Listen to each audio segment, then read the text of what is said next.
नमस्कार, आप देख रहे हैं डॉक्टर साहिब आपके साथ मैं हूं मुस्कान दर्शकों। आज के इस एपिसोड में हम बात करेंगे और ये जानेंगे, हम कई बार ऐसा देखते हैं कि जो भी गर्भवती महिलाएं हैं, जो भी प्रेग्नेंट लेडीज़ हैं, वो हेल्दी बच्चे की चाहत में वो ज़रूरत से ज़्यादा खाने लगती हैं, ज़रूरत से ज़्यादा आहार लेने लगती हैं ताकि उनका जो बच्चा है वो हेल्दी हो और स्वस्थ निकले। लेकिन कहीं न कहीं ये एक बहुत बड़ा कारण बन जाता है कि वो बच्चा ओबीस से का शिकार बन जाता है और वो जो महिलाएं हैं वो भी ओबीस की शिकार बन जाती है। आज हम इसी के बारे में तमाम जानकारी लेंगे। इसी के बारे में खास बातचीत करने के लिए हमारे साथ मौजूद है डॉक्टर मोनालिसा। आपको बता दें कि बिहार की जानी मानी गायनिकोलॉजिस्ट है। मैम नमस्कार, बहुत बहुत स्वागत है आपका। धन्यवाद मुस्कान। मैम देखते हैं कि कई बार ऐसा होता है कि जो भी गर्भवती महिलाएं हैं वो हेल्दी बेबी की चाहत में ज़रूरत से ज़्यादा खाने लगती हैं, ज़रूरत से ज़्यादा नट्स लेना, दूध पीना, बहुत सारी चीज़ें खा लेती ताकि उनका जो बेबी हो वो हेल्दी हो जाए और इसके कारण कहीं ना कहीं कुछ ज़्यादा ही हेल्दी हो जाता है, तो वो भी एक बहुत बड़ा दिक्कत हो जाता है, ओबीस का शिकार बन जाता है। तो इस बारे में आप क्या बताना जी, आजकल आम हो गया है वर्ग जो होते हैं, सोशियो इकोनॉमिक स्टेटस जो होता है देश में, तो कुछ महिलाएं जो होती हैं उतनी प्रिविलेज नहीं होती हैं कि बहुत ज़्यादा खाना खा पाएँ।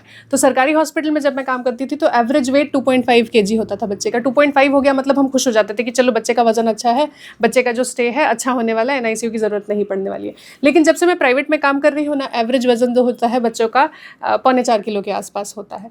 तो जब मैं इनकी डाइट हिस्ट्री लेती हूँ तो बहुत महिलाएं, अब खाना है कि एक बेसिक चीज़ है जो सबके पास है, तो बच्चे की, जैसे आपने कहा, बच्चे की हेल्दी होने की चाहत में ज़रूरत से ज़्यादा खाना खाना बहुत आम हो गया है। कैलोरी रिक्वायरमेंट जो प्रेगनेंसी में होती है 1800 से 2400 की, ये आम जो हम खाना खाते हैं ना रोज़ का डाइट, उसमें पूरा हो जाता है।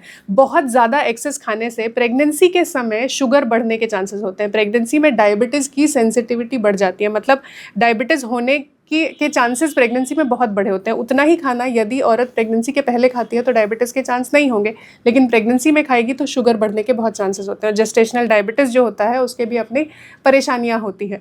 तो प्रेगनेंसी में लिमिट करके खाएं। सबसे अच्छा है कि प्रोटीन्स जो है, जैसे अंडा, चिकन या दाल, नट्स जो होते हैं, राजमा वगैरह, ड्राई फ्रूट्स में भी मीठे वाले नहीं, खजूर वगैरह थोड़ा ही खाइए, बहुत ज़्यादा नहीं। अब औरतें मीठी चीज़ों पर बहुत ज़्यादा ध्यान दे देती हैं।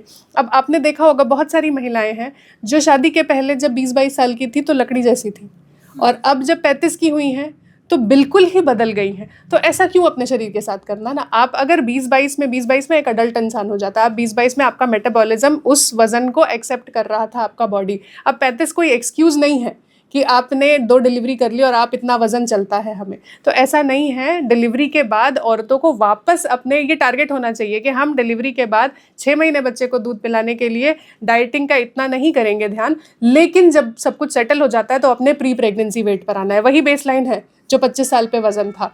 तो ये जो ज़्यादा खाना है, बहुत सारे हिस्ट्रीज़ हैं, जैसे 1 लीटर दूध पी लेना, 1 लीटर में हो गए 600-700 कैलोरीज। उतना कैलोरीज लेने के बाद दिन भर खाना खाएंगे तो एक्सेस हो गया ना, 2400 से भी ऊपर चला जाएगा। अब वो कहीं ना कहीं नुकसान करेगा, बच्चे में जमा होगा, बच्चे के शोल्डर पैड्स फैट होंगे, सिजेरियन का चांसेस बढ़ेगा। और दूसरी बात, जब बच्चा 4 किलो के आसपास का होता है, जितना वजन होना चाहिए उससे ज़्यादा का होता है, तो शुरू के 24 से 48 घंटे उसका शुगर मॉनिटरिंग किया जाता है, क्योंकि डिलीवरी होने के बाद बड़े बच्चों में शुगर की कमी होने के चांसेस होते हैं और शुगर की कमी से समस्याएं होती हैं। और ये जो बच्चे होते हैं जो बहुत ज़्यादा वजन के होते हैं, आगे भी इन्हें मेटाबॉलिक सिंड्रोम होने का थोड़ा खतरा, अगर वो अपने लाइफस्टाइल को मॉडिफाई नहीं करते। क्योंकि आप फैमिली हिस्ट्री देख रही हैं कि महिलाएं बहुत खा रही हैं, बच्चे को तो उससे भी ज़्यादा खिलाएंगी। तो ये देखा गया है कि जो बच्चों का वजन ज़्यादा होता है उनको मेटाबॉलिक सिंड्रोम होने के चांसेस ज़्यादा होते हैं। तो अपने आहार को बढ़ाना है, जो सोशियो इकोनॉमिकली उतने प्रिविलेज नहीं है उन्हें बढ़ाना है, लेकिन जिनके पास ऑप्टिमम अमाउंट ऑफ खाना है उन्हें नॉर्मल खाना ही खाना है। और प्रोटीन्स, आप अंडा खाइए कितना भी, मैं नहीं मना कर रही हूँ, लेकिन जूस पीना या मीठी चीज़ें, दूध में बहुत सारा चीनी डाल के, वो सीधा बच्चे का वजन बढ़ाएगा, सीधा मेटाबॉलिज्म को बिगाड़ेगा। जी। और साथ ही बच्चे के ही बारे में हमने बात की है, तो जो भी माँ है उनका तो स्वास्थ्य बिगड़ता ही है, उनमें ओबीज हो ही जाती है, साथ ही साथ माँ वापस अपने वजन पर आना बहुत मुश्किल हो जाएगा। अगर आप 60 के हैं और प्रेगनेंसी होने के बाद 80-90 के हो गए, फिर से 60 पे आना मुश्किल हो जाता है। ऐसा नहीं कि बच्चा तो 4 किलो का डिलीवरी हुआ था, वज़न तो 60 से 80 चला गया, अब वो 16 किलो कम करना फिर मुश्किल हो जाता है। तो प्रेगनेंसी में बहुत ज़्यादा खाना खाने की ज़रूरत नहीं है। प्रोटीन्स खाइए, जो हाई प्रोटीन डाइट लीजिए, और कार्बोहाइड्रेट्स, कैलोरीज को जितना चाहिए 1800 से 2200, थोड़ा गिन करके, थोड़ा जज करके कि रोटियां कितनी खा रहे हैं, चावल कितनी खा रहे हैं। बहुत बहुत शुक्रिया तमाम जानकारी देने के लिए। तो आशा करते हैं दर्शकों की जो तमाम जानकारी है आपकी लाभदायक रही हो। तो आज की इस वीडियो में इतना ही। अगर आपने अब तक हमारे चैनल को सब्सक्राइब नहीं किया तो तुरंत कर ले, साथ ही हमारे फेसबुक पेज को लाइक करें। वीडियो देखने के लिए आपका धन्यवाद।